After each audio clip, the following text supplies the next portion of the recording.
Hi guys. So I'm gonna do a request for by Justin Riggs for to do the Blue Beetle first appearances. I'm also gonna read a bunch of the Ted Cord Blue Beetle stories as well, but I gotta space him out after I read his first appearance. But this isn't Ted Cord. This is the Silver Age Dan Garrett.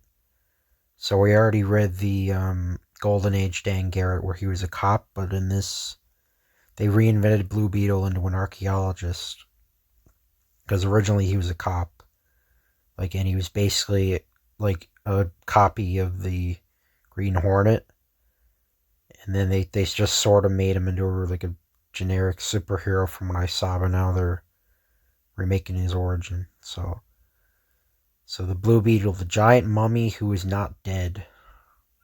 It's a weird name. Uh, 60 smash songs. Uh, which ones do I? You are my sunshine. Oh, go away, little girl. I know the Osmonds did that after. Uh, when you wish upon a star, that's Pinocchio. So much in love. I know Polly Brown did that after. I will follow him. I can't remember who did that again. Some girl saying that. I can't remember. Uh, yeah. Anyway. Oh, take these chains from my heart. That's Hank Williams. Ain't that a shame? That's was it Fats Domino? Judy's turn to cry, I think, was Leslie Gore, I think. But yeah, this anyway. Sorry I paused. I found those interesting, these ads, because they're from a different time, right? And these are the Universal monsters. Yeah, and even or in the Phantom of the Opera, that wasn't Universal, but anyway, sorry about that. But let's get read the comic. So Charlton Comics gives you more. Chapter 1, Blue Beetle and the Giant Mummy Who Is Not Dead. This was the Forbidden Tomb, the ancient hieroglyphics deciphered by Dr. Dan Garrett and his beautiful Egyptian associate, Professor Lurie Hoshid, promised horrible death to any trespasser into this room, the place where the evil pharaoh has been interred. Now the very earth shook beneath the American archaeologist's feet. A fiery, bright white light flashes through the thick stone walls. Larry Hoshid screamed and sought refuge in Dan's arms. They had both seen the terrible sight, the mummified body of Caliph Re, the evil pharaoh of the old kingdom, dead since approximately 25,550 BC, was growing before their eyes. They saw the heat waves ripple over the mummy. They saw the great creature stir, and then, unmistakably, it was erect, and turned towards them. Was his prophecy come true? Were they to die now at the hands of the giant mummy who was not dead? I think I should say this comic. I think it only went on for like 6 issues when I was looking for the scans of it. I think it said 6 issues.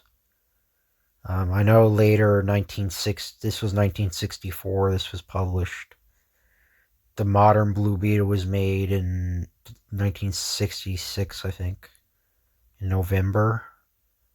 That's where not the the Ted Cord Blue Beetle. I won't read the Jaime Reyes one, the Jaime Reyes, because he first appeared in Infinite Crisis, and I want to save Infinite Crisis for later, like much later, because I want to read all the DC crossovers. So, well, because of the amount of comics I'm reading, it might take me like 10 years to do that, but I don't know. Dan, it will destroy us both. I warned you against opening this crypt. Don't despair, Lurie. This blue scarab, the beetle, has the power, and it will triumph over all evil. So yeah, the Scarab first appears in this. It's the one Jaime Reyes from the movie has. In New York, the directors of the museum have confirmed with Dr. Daniel Garrett. So again, he's not a cop this time. He's a archaeologist. So he's a leading archaeologist and authority on ancient Egypt. Dr. Garrett, we thought you would be delighted to lead the expedition out to investigate the presence of pre-dynastic Egyptian treasures. Atil Elil. Normally I should be, but you probably have not kept informed concerning the nuclear devices which were already exploded in this area. General Emoptep is not amendable to reason, and I think it would be foolhardy to proceed with research in that area at this time. The Chalcolithic or pre-dynastic treasures have been there for 6,000 years. A few more years won't make much difference. At his abode that evening, Dr. Garrett was studying his notes on King Ramses III, whose two huge speos dedicated to Harikit and the Hathor overlook the Nile. His idea of a relaxing evening at home. Who can that be? Ding dong. Dr. Daniel Garrett, I am Professor Larry Hoshid. May I enter? Well, I rather you. With a sinus movement, Larry Hoshid shed her cloak, and you are garbed as a dancer in the court of Abydos, 1305 BC. Is there any significance? If I may, I shall explain. Please come in. I've been rude to those other times when you attempted to see me, but I was busy, and you forced me to this extreme, to use what you Americans would call an advertisement. Where your local museum wishes to dig is located in the mastaba of Ka-Ifri, the evil pharaoh. I have deciphered the hieroglyphic writings found there, and I must warn you, I hadn't really planned on leading this expedition. Until now, Professor Hosh, it is in the museum's practice to employ an Egyptian contemporary. Will you assist me on our investigations? Oh, Dr. Garrett, I shall be forever in your debt. He looks like Archie here. Looks like Archie. I don't know. Like, there's like the woman with the black hair and the blonde hair. I can't remember. One was Veronica, I think, and I can't remember the other one. But I think Veronica was the one with the black hair, I think, for Archie. But the tomb was located in what the ancients had called the Upper Kingdom, with hot, broiling desert stretching out on every side. Those are ruins from the 11th Kingdom or Dynasty. I'm a dumbass, sorry. On that site, yeah, I'm a dumbass. On that site, the evil pharaoh built his mastaba. We dig here. This is indeed the site of the tomb of Ka-Ifri. Oh. There's a ad for like male pattern baldness. I don't know, I'm not gonna read it. You guys can like pause the video if you want to read that. And I guess I used to see these when I was a kid. These green little soldier. I guess they've been around, I guess, since the 1960s. I don't know. I remember seeing them when I was a kid. I don't really see them anymore, though. Digging for the tombs of ancient kings must be done with patient, loving care. The workers must be supervised and restrained, so that no priceless relic may be damaged through haste on the part of those unearthing the ruins. It is the tomb of Ka-Ifri. There is a portrait of that evil pharaoh. He was reputed to be allied with the powers of darkness, a cruel, sinful man, eager to bring pain and death to those around him. You're oh, this is a girl saying, and never mind. You are superstitious, Professor Hoshid. You need a change. Will you dine in Cairo with me tonight? Yes, Dr. Garrett, but I will not have dinner with the man who calls me Professor all evening. Can you not say Lurie? Try it. Very well, Lurie, and we'll have a wonderful time. Oh, Dan, it is very depressing here. Later, Dan, an accomplished pilot, lifted the aircraft's expedition from the makeshift runway. You look lovely, Lurie. In less than 30 minutes we'll be in the most expensive restaurant in Cairo. Dan, look down there. Long-range missiles and what look to be nuclear... Oh, long-range missiles and what look to be nuclear warheads. Who has nuclear warheads in this part of the world? Which side of the border is that, Lurie? Whoops, that was close. Gotta run for it. Gotta run for it. Pow, pow, pow. Going back in. No, they kill us both. I was afraid would be here. They? You have an idea of that is down there? Or who is down there? You know too, Dan.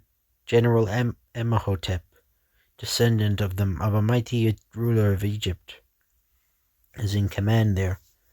It is not any country's land. It is disputed territory and without value. And he is using it from this unwanted wasteland. He dreams of conquering the world. He is mad, and we shall be dead if we attempt to deal with him at that place. In Cairo, at the Serurian Oasis, a restaurant famous among gourmets in all lands, Lurie and Dan prepare to enjoy a feast. Dan, look, it is General Hummet and Hopetep. Idiot, if I ruled here, I would have you crushed by heavy stones. Begone, and do not attempt to serve me again. Dan, please, don't get mad at him. He's ruining our dinner with his bad manners, and I want to say a few words about his machine gunners, too. Excuse me, Lurie. You are I can't pronounce Amenhotep. You have a camp near the oasis of El Bazir. Remove your revolting alien presence, foreigner. You offend me.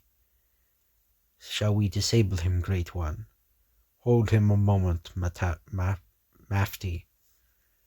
General Amenhotep steps close, a small smile on his sensuously cruel mouth. He lifted his arm to strike Dr. Dan Garrett, and Dan Garrett suddenly exploded. Hold him, he is... Police! General assaulted! Hurry then, the general has great influence with the authorities here. 1,000 anjas to the officer who... Cease fire, we have no authority to fire upon those people. Bam, bam, bam.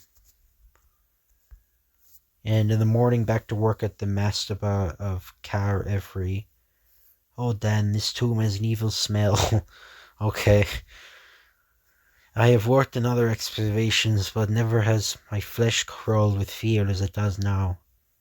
Very interesting, Lurie. But we are scientists. The curses of the ancient pharaohs have no real power. And yet we who should know better are as frightened as the most ignorant workmen. Come, let us smoke out the spirits of Ka-Efri. Did you notice it then? Just before we started down these steps, all the workmen dropped what they were at and watched us. Something did seem odd now that you mention it. Only a moment has passed, but when they stepped out of the stair and looked, they saw. They're running as though their lives depended on it. I've never seen anyone that afraid of a ghost story before. For them to run is understandable, but they're running far away. Even the paintings on the wall are evil. Oh, look, there is a sacrificial altar. Dan, he couldn't have been a giant. No, of course not. Yeah, no shit. This Ka Ifri held ceremonies here. He spoke from behind the statue, and his people believed him to be greater and more evil than ever. Here is the actual mummy of Ka Ifri. See, it is on the sacrificial altar. Look at that beautiful scarab carved into his precious stone. What's this? A lever? He touches the lever, so artfully engineered and constructed that it still moved 4,000 years after it had been built, and sunlight flooded down upon that slab from a slit high above. Dan, let's leave this place and close that tomb. Odd device. Hear that noise? Dan, this inscription says that Ka Ifri will live when the hot uh, light touched him again. White hot. The sun or an atomic blast, blurry. This blue scarab, resting on the evil mummy that all these centuries, standing duty, guarding the evil lying here, or acting as the jailer of Ka Ifri, holding him prisoner here in his tomb. The instant the blazing blue beetle touched Dr. Dan Garrett, he felt the change. He sensed the power of the jeweled scarab, felt a limitless strength in himself when he held that stone. I feel it, the power, incredible power, and it is mine to use. I hear voices whispering down through the centuries. He dreamed a dream, standing there with the ancient glowing scarab. Dr. Dan Garrett was suddenly transformed back in time to the most magnificent of the great and good pharaohs. Behold me, man of the 20th century. You have discovered the great power of the sacred scarab. The sacred blue beetle is yours as long as you use the power wisely. You will battle with the forces of evil, with the bad pharaoh, Ka Ifri, with his conspirator, a man of your time. Seek them without fear, smite them. You are the champion of all mankind. Beware of the white-hot light, for this is the beginning.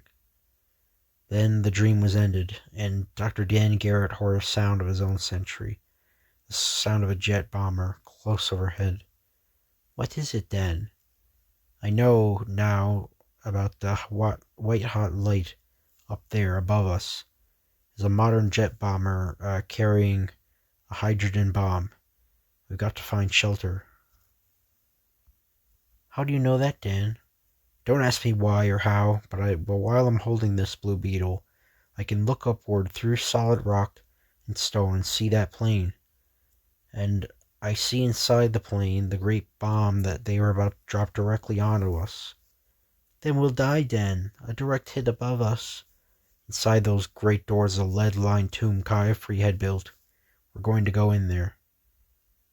Lurie staggered back, and before her eyes, Dr. Dan Garrett ceased to exist, and the blue beetle was born. A word from ancient Egypt sprang his lips, and Kaji Da. Crack. Oh, Dan, I can't believe that I'm not dreaming. Get ready. The hydrogen bomb is about to explode. The curse of the tomb of Ka Ifri is about to come true. Blue Beetle Jungle Waters. Victoria Falls in the Zambezi River in Africa is one of the greatest cataracts in the world. It is a mile wide with 400 feet high, twice as high as Niagara Falls. I guess as the censors, they needed to add like educational content in the comics. The Congo River is 3,000 miles long, with only three-fourths as long as the Nile. The Congo's volume of water is second only to the Amazon. Lake Victoria in eastern Africa is the second largest freshwater lake in the world. The largest being our own Lake Superior. So Lake Victoria is 250 miles long and 200 miles wide. Tropical storms make it extremely dangerous for travel. And there was a bunch of ads. There was a Mickey Mouse ad. Okay, yes. I never liked Mickey Mouse. I think he's boring. Life of the party. Okay. Hypno coin. That's stupid. Yeah, that's stupid. Anyway. Chapter 2, The Birth of Evil. General Imhotep is supersonic bomber arrowed above the desert. Below it, the great bomb fell towards the tomb of Ka-Efri. The bomb exploded with a fantastic violence. A searing light burst above and below the shimmering desert. And below, in the great mastaba of the evil pharaoh, directly below that searing blast, an ancient hieroglyphic prophecy came true. As the heat melted the mummy case, as the atomic light seared the basalt altar itself, the mummy, 4,000 years old, was suddenly a living thing. "Dan, it's alive, and it's so huge." "It is living and growing every second. That atomic light is doing it." Before their eyes, the giant mummy, who was not dead, was growing. Not noticing them, it stirred, and they heard a sound from it. It was towering over them now. Dan, that's special power. Dan, that's special power, can you? No, I'm trying. It isn't working now. The ancient doors cut into thick walls of stone weren't big enough for the mummy of Ka-Efri, but this evil monster needed no doors for exit. He emerged from the desert floor. Boom, crump. General Imhotep, if you want reconnaissance, you come and see yourself. I'm getting out of here. Meanwhile, Dr. Dan Garrett and Professor Lurie Hoshed tried to piece together what had happened and was happening outside. Dan, I'm scared to death. That wasn't a dream. It really happened. There's a giant undead human or mummy wandering around up there. Ka-Efri prophesied that the white-hot light would bring him back to life. It is my guess that General Imhotep knew this, and the hydrogen bomb was exploded deliberately to accomplish this. If only I could remember the phrase I must use to. I remember it, Lurie. Kajda. Lurie, you're an expert on such things. Where do you think the evil pharaoh will go now? To Imhotep, the man who gave him life. Who else? And that is where I'm going too. He had already discovered his ability to see through solid matter, and at incredible distances. Now he instinctively knew he possessed even greater powers. Zoom. General Imhotep, unidentified aircraft approaching forbidden area. Zoom. It's not an enemy plane. It's a man, sort of.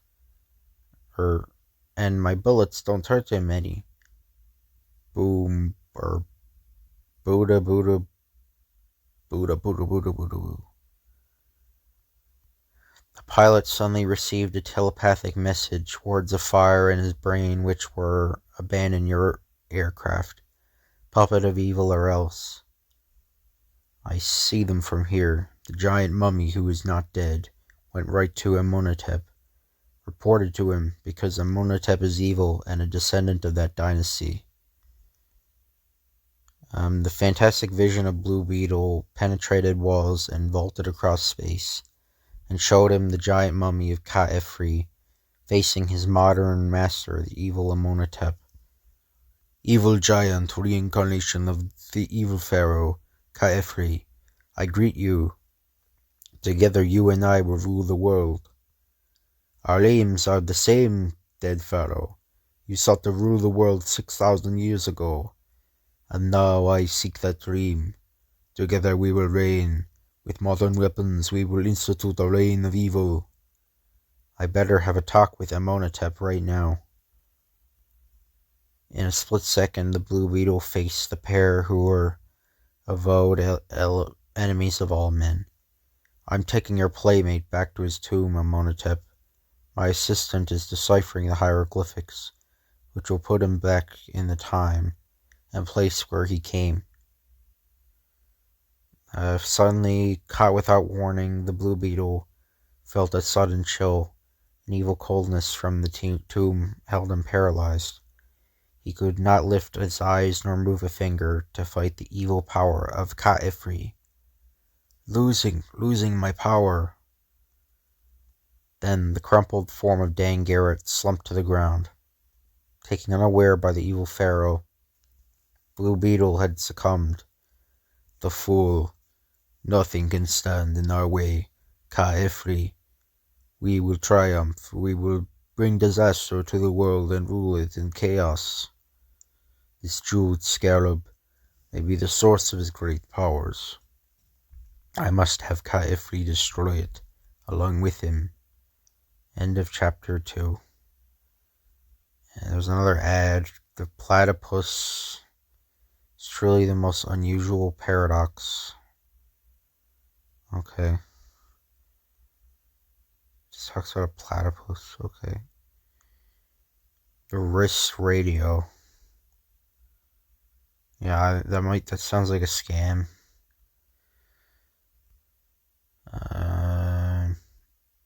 Poems wanted. Okay. Oh, geez, sorry about that. General Hamonatep was about to destroy the sacred blue scarab and Dr. Garrett. He was unopposed now. He could dream mighty dreams of conquest. In his mind's eye, the cruel general envisioned the giant mummy's role in the conquest of all mankind. The reincarnation of the evil pharaoh could smash great cities. Chapter 3, The Mummy's Return. At Et Alil, where Dr. Garrett and Professor Lurie Hoshid had discovered the mummy of the evil pharaoh, the girl was nearly frantic with worry. Dan told me to stay away from Amonatep. Scamps, but he knew he's in trouble. I've got to find him. I'm as cold as the grave. I'm so afraid for Dan. Sure instinct led to Dr. Dan Garrett at the huge Egyptian altar where the mummy had placed the archaeologist, and the sacred scarab which was to be destroyed with him. Dan, darling, you must awaken. You are in great danger. Dan, darling, Ka-Ifri will destroy us if you don't snap out of it. Freed from an inner wellspring of strength, Dan Garrett found the courage to defy Ka-Ifri. His hand clutching the Blue Beetle, he said the ancient words, Khaji-da! Then the vile power of the evil pharaoh was sent on them again. Hatred from the tomb. 4,000 years of loathing were focused in that lethal stare. Dan, take it. The sacred scarab, take it and say, oh. I read it wrong anyway. Say those words. What is happening? And then that happens. Okay. Then Blue Beetle raced the awful power of the evil pharaoh, the eyes which beams of hate. The Blue Beetle's mind reeled before the power of the grave. Get clear, Lurie. He's going to try to destroy me. Swak. Smash. Whoosh. Woo. If he gets me one of those. Gotta get up speed. Hit him harder. His powers are almost the equal of mine. Zoom whap. Oh, Blue Beetle, you've done it. The huge human mummy toppled, and then was suddenly shrunken to his original size, as lifeless as the ancient courts of Egypt. Will he be able to come back to life again, Blue Beetle? It took radiation from a hydrogen bomb to activate it. Worry. I'm going to put him back in the mastaba, so deep in the radioactive, radiation-proof chamber, no light will shine on this mummy again. No sooner said than done, for a man of the Blue Beetle's unbelievable attributes. I'll seal this permanently. Putting a thick slab into the door, the Blue Beetle's eyes focused heat great enough to fuse the door into one solid mass of rock. He'll never be seen by the eyes of man again. Wait here, Lurie. I've got to destroy General Hamonotep's missiles and weapons. I'll be back in a few moments. Hamonotep's arsenal of power was destroyed quickly. Bang, zoom, bam. Then one more choke, back to the court of the great pharaoh, where he had been entrusted with a mission. I vanquished the evil pharaoh, Excellency. Now, will you take back the great powers, or go from this place and do good, Dr. Garrett? You have proved worthy of our faith. And so, today, in our time, Dr. Dan Garrett lives and works, but he has another identity to assume when the powers of darkness threaten the world. Dan, darling, don't you love me? You must know that I am not free to love, lovely woman of the Nile. I have a sacred mission. I am the bearer of the sacred scarab, and I must be ready when I am called. Yes, if you are threatened by evil somewhere in the world, do not despair. Have hope, for the Blue Beetle will come to you and use his great powers to save mankind. Zoom. And that's the end. So, yeah, if you guys want me to read a specific comic, just let me know in the comments down below. I'm still gonna read the New 52 Batman. I just gotta space it out. I'm reading the Ted Kord Blue Beetle next time. Next video, I'm gonna read the Ted Kord Blue Beetle first appearance. It's gonna be a lot shorter. But yeah, if you guys like, comment, or subscribe, that'd be appreciated. And I'll see you guys later.